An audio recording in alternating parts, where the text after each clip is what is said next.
కొద్దిగా క్యాష్ కొద్దిగా ఎక్కువ అడుగు సరిపోద్ది, ఏముంది దానిలో, మేము విలీనం చేస్తామండి, సైకిల్ గుర్తు మీద మేము పోటీ చేస్తాం, కాస్త కొద్దిగా ఇంకొద్దిగా ప్యాకేజీ పెంచండి అని అడుగు.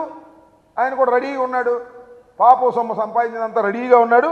అవి కూడా నీకు ఇచ్చేసి ఏకంగా దీనిలో తీసుకువెళ్ళేటటువంటి కార్యక్రమం చేస్తాడు, గుర్తుపెట్టుకోమని కూడా ఈ సందర్భంగా మనవి చేస్తున్నాం. చంద్రబాబు నాయుడు గారు చాలా దుర్మార్గమైన రాజకీయాలు చేయటంలో నిష్ణాతుడు. చెప్పిన మాట చెప్పుకోకుండా మోసం చేసే కార్యక్రమాలు చేస్తున్నాడు.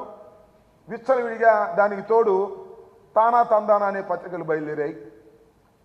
అవి చూస్తే ఒకవేళ నిజంగా ఎప్పుడన్నా నేను కొన్ని పెద్దలు చదువుతుంటా పైన హెడ్డింగ్లు, ఎవరు చూడమాక నాకు చూస్తే ఎట్లా ఉంటుందంటే ఆ చంద్రబాబు నాయుడు వచ్చేసి అధికారంలో కూర్చున్నట్టే ఉంటుంది. ఆ ఈనాడు ఒకటి ఆంధ్రజ్యోతి ఒకటి రాస్తుంటే అయిపోయింది వైఎస్ఆర్ కాంగ్రెస్ పార్టీ పని, తెలుగుదేశం అధికారంలోకి వచ్చేసింది అనేటువంటి పిచ్చిరాతలు రాస్తున్నారు, అభూత కల్పనలు రాస్తున్నారు.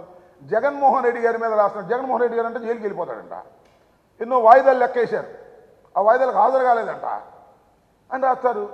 అది రాత్రి రాశారు. ఒకవేళ అది ఊహించుకుని రామోజీ రాస్తున్నాడు. షర్మిల గారు వస్తేనంట జగన్మోహన్ రెడ్డి గారు ఏదో అన్నా అంట, రాధాకృష్ణ రాస్తున్నాడు, బల్ల కింద ఉన్నాడో బాత్రూంలో ఉన్నాడు, నాకు అర్థం కాల. ఎందుకంటే ఈ పిచ్చి మీకు, మీరు ఎన్ని చేసినా ఎన్ని దుష్టాగ పన్నాగాలు చేసినా తిరిగి మళ్ళా ఈ రాష్ట్రంలో వైఎస్ జగన్మోహన్ రెడ్డి ముఖ్యమంత్రి. దొంగ ఓట్లతో మాకు పని లేదు, మాకల్లా ప్రజాస్వామ్య పద్ధతుల్లో ప్రజలకు మేలు చేశాం, ఇచ్చిన ప్రతి వాగ్దానాన్ని నిలబెట్టుకున్నాం, ప్రజల గుండెల్లో చిరస్మరణీయమైన ముద్ర వేసుకునే క్రమంలో జగన్మోహన్ రెడ్డి పరిపాలన చేశాడు. ఈ నెల నుంచి 3,000 రూపాయల పెన్షన్ ఇస్తున్నాం, ఇచ్చిన మాట నిలబెట్టుకున్నాం. అందువల్ల మేము మళ్ళీ తిరిగి అధికారంలోకి రాబోతున్నాం.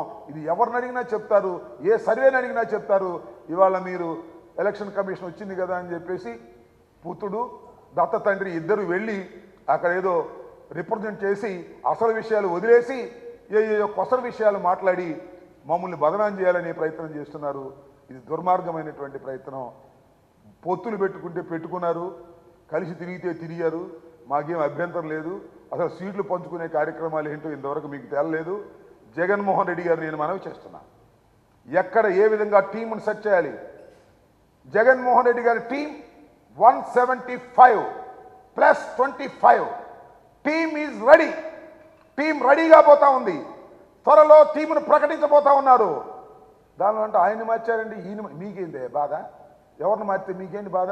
ఏమయ్యా చంద్రబాబు, మేము ఎవరిని మార్చితే మీకేంటి బాధ? మా పార్టీలో మేము మార్చుకుంటాం, సమయాన్ని బట్టి మార్చుకుంటాం, వాళ్ళతో సర్దుకుని మేము టీం రెడీ చేసుకొని సిద్ధమవుతున్నాం.